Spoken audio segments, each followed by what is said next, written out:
Olá pessoal, bem-vindos a mais um vídeo. Hoje a gente vai falar um pouquinho melhor de ginecologia endócrina, lendo o capítulo de Síndrome dos ovários policísticos do Tratado de Ginecologia da Febrasco. Então vamos começar com a introdução. A maestria sobre a Síndrome dos ovários policísticos, SOP, ainda está incompleta, apesar dos mais de 80 anos de pesquisa desde os relatos feitos por Einstein e Leventhal em 1935, que associaram os dados clínicos hiperandrogenismo e anovulação crônica ao aspecto micropolicístico dos ovários de mulheres obesas. Foram acumulados muitos conhecimentos desde aquela época, mas essa afecção ainda é um enigma para muitos investigadores. Esta síndrome acompanha a mulher em toda a sua vida reprodutiva, manifestando-se desde a adolescência, com distúrbio menstrual e hiperandrogenismo cutâneo, em geral passando por infertilidade na idade adulta e podendo evoluir para maior risco de desenvolvimento de doenças cardiometabólicas antes e após a menopausa. Essas características assumem grande importância em ginecologia e epidemiologia. Conforme o critério utilizado no diagnóstico, a incidência de SOP pode variar de 4 a 20% durante o período reprodutivo. O consenso de Rotterdam ainda é que tem maior abrangência e, portanto, mais aceito. Inclui, além de mulheres com anovulação crônica, aquelas que ovulam normalmente, com hiperandrogenismo e imagens ultrassonográficas sugestivas de ovários policísticos. Tal diversidade de características pode trazer dificuldade para a exata epidemiologia dessa afecção. No entanto, a maioria dos estudos estima sua prevalência por volta de 5 a 10% da população feminina. Etiopatogenia. A evolução do entendimento da SOP foi grande nas últimas décadas, mas a etiologia da SOP ainda está indefinida. Vários investigadores creem que a SOP seria uma desordem genética antiga durante a evolução humana. Para outros, essa afecção pode ser apenas uma adaptação epigenética ao meio ambiente. Sabe-se que problemas na gestação podem ter repercussões negativas para o recém-nascido. Crianças com baixo peso, menor que 2,5 kg, ou menor que o percentil 10% do peso esperado para a idade gestacional. Ou macrosomia, mais que 4,5 kg, podem ter alterações endócrinas e metabólicas intrauterinas que perduram após o nascimento, com maior predisposição para desenvolver distúrbio do metabolismo de carboidratos, obesidade e doenças crônicas, como hipertensão arterial sistêmica, diabetes mellitus na vida adulta. Em relação ao fator genético ou hereditário, como principal agente, os dados epidemiológicos sugerem que filhos de mães com SOP têm risco elevado de desenvolvê-la.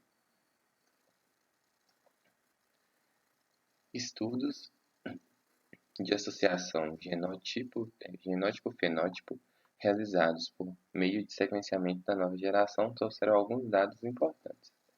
Em 2005, a GWAS faz uma avaliação do genoma inteiro, identificando potenciais genes e até biomarcadores genéticos para a SOP. Entretanto, os estudos são dispendiosos e há poucos candidatos, como a região localizada no cromossomo 2p16.3, que contém dois genes, IGTF2A1L e LHCGN, que desempenham um papel crucial em receptores do hormônio luteinizante. Esses, por sua vez, são importantes tanto para a ovulação quanto para a evolução da gravidez no primeiro trimestre. Contudo, salienta-se que os níveis séricos de LH são mais elevados nas mulheres com SOP, o que traz dúvidas sobre a associação genética à síndrome.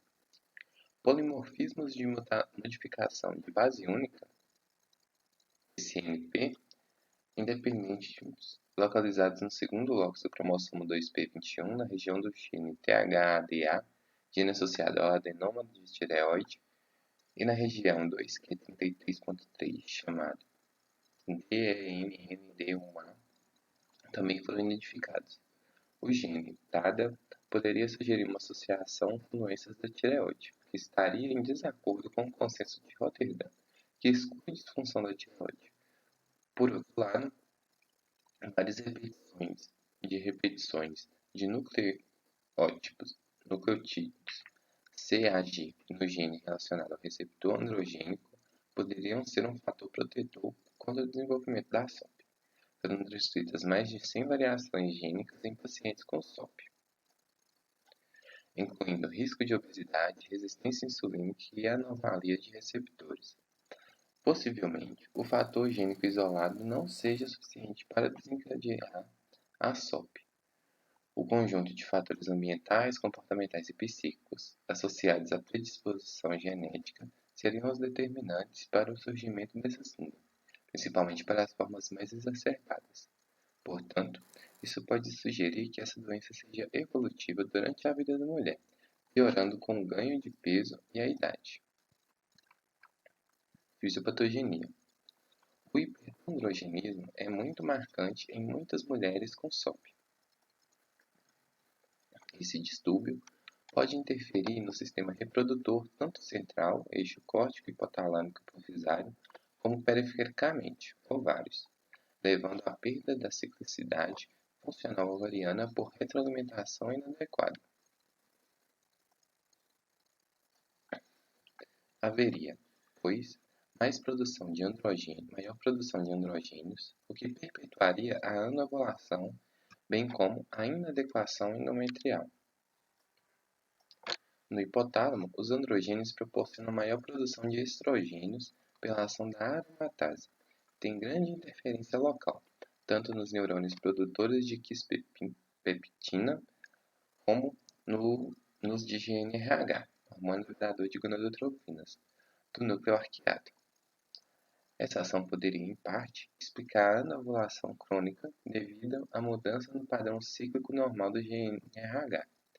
Além disso, a diminuição da atividade opioide e o aumento da noradrenalina também contribuem para a inadequação da produção daquele hormônio. O resultado final seria incremento da frequência e da amplitude dos pulsos de GnRH, que determina maior produção e liberação de LH pela hipófise. A relativa diminuição do hormônio folículo estimulante circulante, FSH, em algumas mulheres com SOP, advém do aumento dos níveis de inibina B, produzida nos pequenos folículos, e pelos altos índices de estrona, consequentes à maior produção de androstenediona.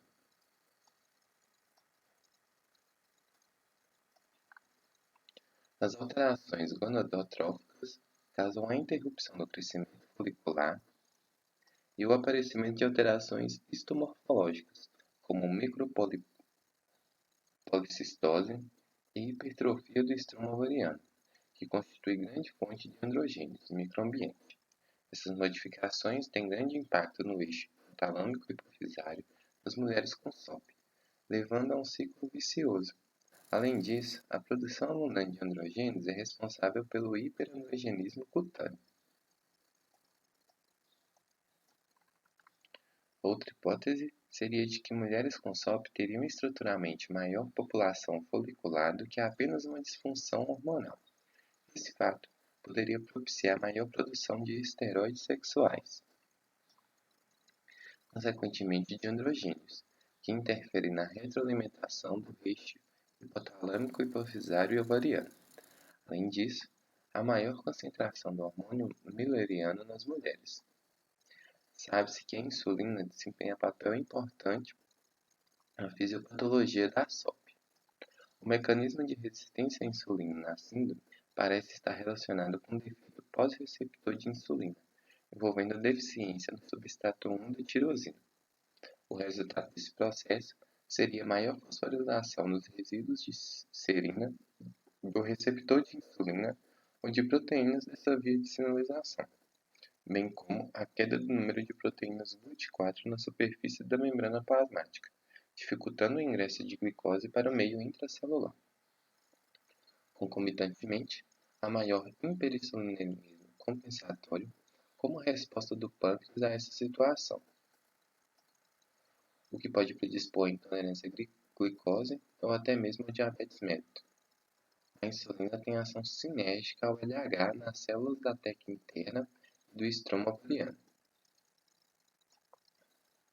bem como determina aumento da produção de androgênios. Nas mulheres com resistência insulínica por defeito pós-receptor, ocorre fosforilação da serina, o que aumenta ainda mais a síntese androgênica.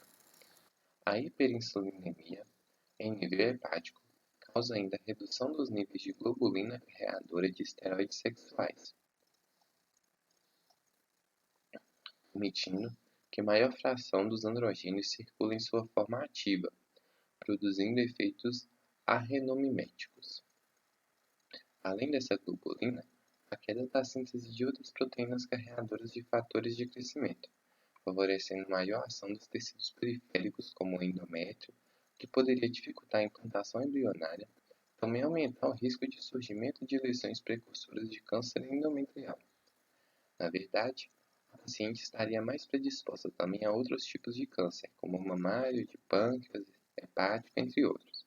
Além disso, esse estado favorece a disfunção endotelial e o maior risco de doença cardiovascular, obesidade, apneia do sono e doença hepática gordurosa não alcoólica. Então a gente fica com esse vídeo por aqui. Muito obrigado por ter assistido. Deixe seu like, se inscreva no canal e até o próximo vídeo.